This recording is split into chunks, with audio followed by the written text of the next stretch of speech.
All right, this morning we're going to do a little basketball hand dribbling.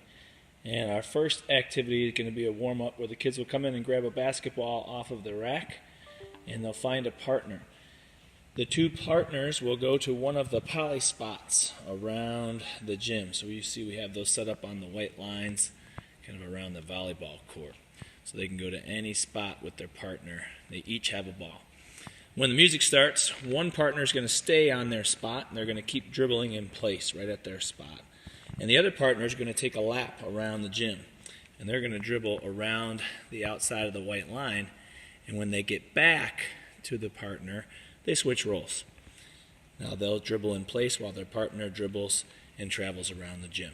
And that'll be our quick warm-up for about 3 or 4 minutes before we get into our next activity. Now for the next activity in this lesson, we've added some cones inside the white boundary line.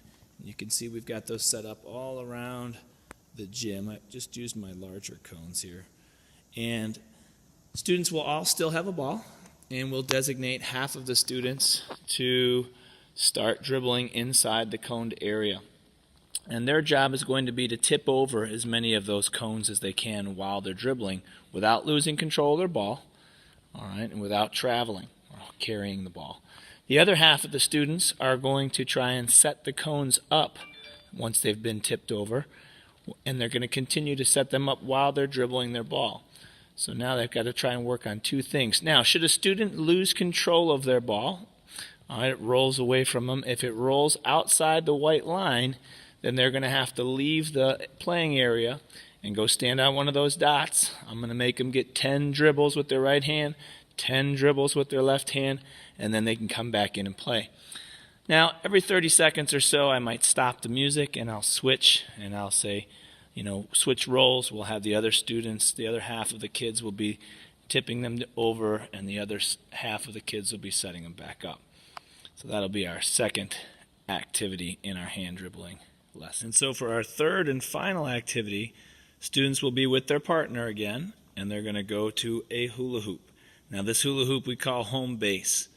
And both partners will have a ball, and both partners will be going at the same time. When we start the signal, both partners are going to begin to dribble across the gym towards the bleachers down there.